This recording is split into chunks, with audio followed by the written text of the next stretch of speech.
It's amazing, this contradiction. You see it everywhere, where you'll hear most politicians, whether it's Joe Biden, Lindsey Graham, Seth Moulton, they'll say things like, um, if you disagree with the U.S. government, you got to try to achieve your ends peacefully through deliberative democracy, or else, sorry, you're just out of luck. You got to take other people into consideration.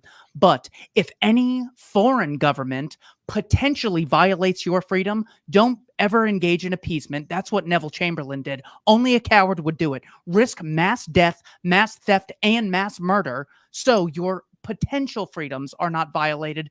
Now, April 15th is coming up soon, so make sure to send us 30% of your income or we'll cage you and have the police shoot you if you try resisting. I mean, this blatant appeasement contradiction that all of the Democrats and all of the Republicans believe is so extremely shallow for the costs that they're willing to bear to fight these wars. I mean, I'm supposed to believe it's that important whether Viktor Yanukovych is on the throne in Kiev or whether it's Vladimir Zelensky, because that's basically what the war is over. Either someone who answers to Putin or someone who answers to NATO. That's why, according to the estimates I've heard, it's literally about 100,000 Ukrainians have died, not to mention all the property destruction, not to mention all the enslavement of all the conscripts in Ukraine and the conscripts in Russia, not defending Putin by any metric here. Now, by the way, now that I've said that, let's say a quick word before we go on about the Libertarian Institute. I've been on the board for I don't know how many years, and it does fantastic work, and it has helped to publish a number of really, really significant works that have had a genuine impact. I mean, if you look at Scott Horton's books published by the Libertarian Institute about Afghanistan and the war on terror, those have endorsements by absolutely top thinkers and influencers who will say, hey, look, if you need to know the background on the fiasco in Afghanistan, you got to read the Scott Horton book. That's what they say. And that Libertarian Institute is accomplishing the things it's accomplishing and getting our message out to the world on a shoestring compared to what some of these big foundations have. And in terms of the output, their output, given their size, is vastly in excess of what you would expect it would be. And so, we want to do what we can to help, and some people can help by writing, contributing to the Libertarian Institute in that way, but others can contribute not with their time, but with a contribution. And I don't get $1 from any of this, by the way. I just like the Libertarian Institute, and I want to see them succeed.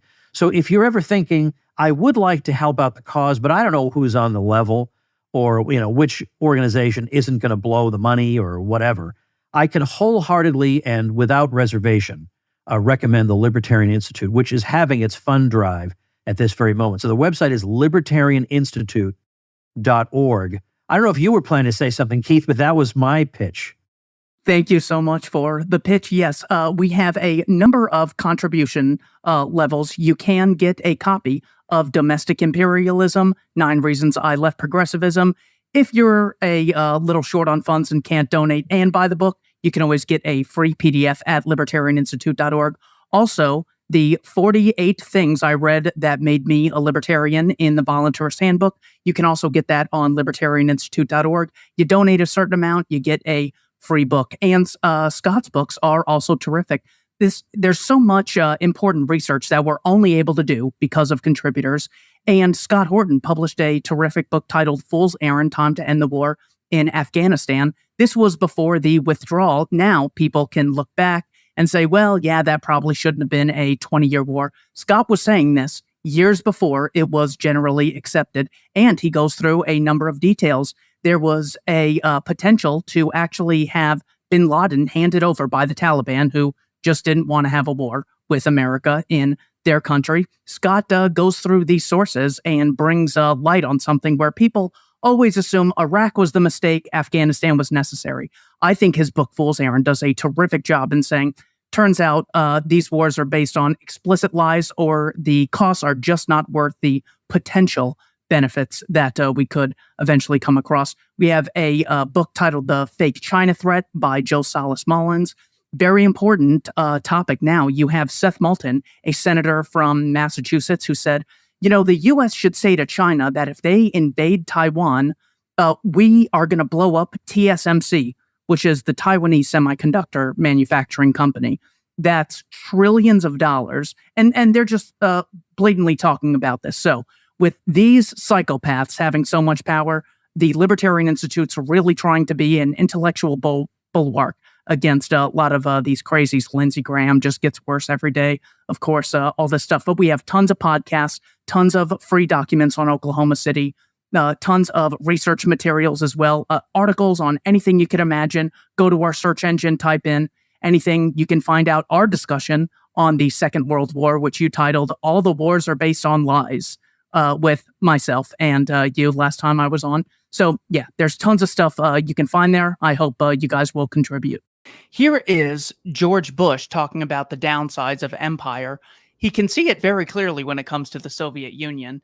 In his book Decision Points, he says, the roots of the terrorist presence in Afghanistan trace back to 1979, when the Soviet Union invaded and installed a communist puppet regime.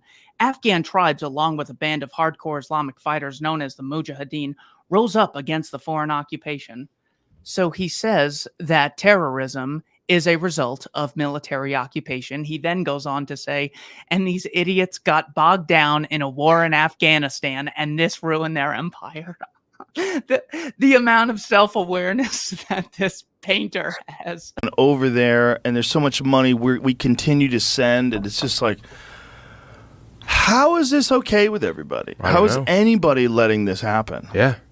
I mean, the taxpayers are really holding the bag on it too, you know. Dave Smith had a wild suggestion. What was that? He was on. He's full of those. He is. He was doing a debate about Russia and Ukraine, and he said one of the ways to incentivize Russia to stop attacking Ukraine is if we left NATO. Whoa! Not only should we say that Ukraine's not going to join NATO, but we're going to leave NATO. And I was like, whoa. What would be the repercussions of that, though? Who fucking knows?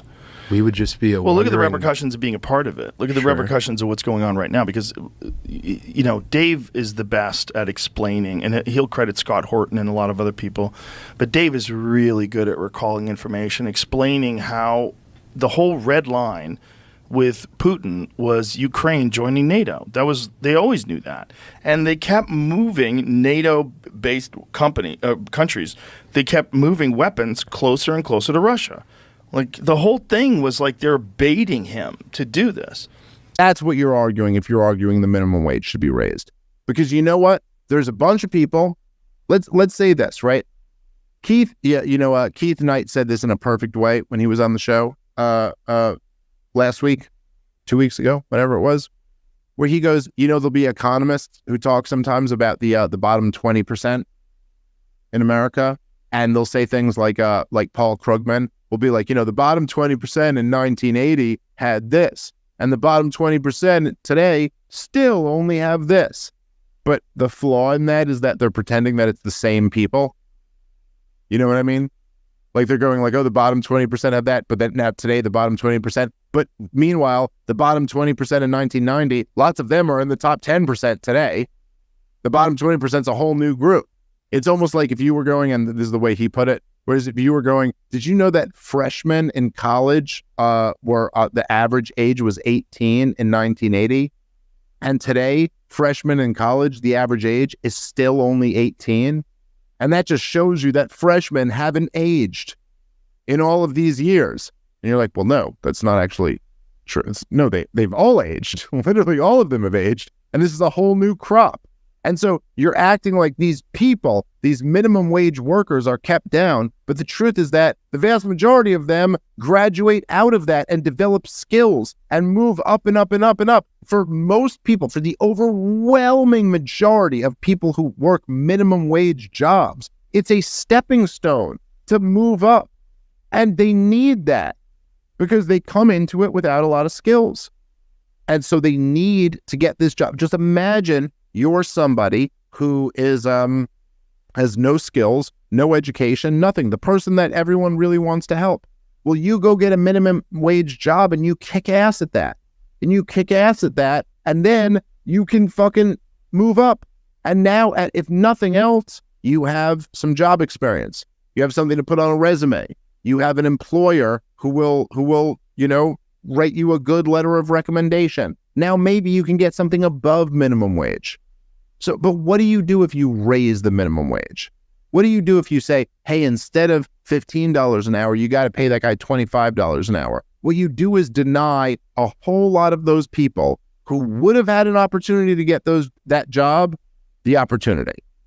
Hey, you all, it's fundraising time again at the Libertarian Institute. We try not to do this to you too often, but business is business after all.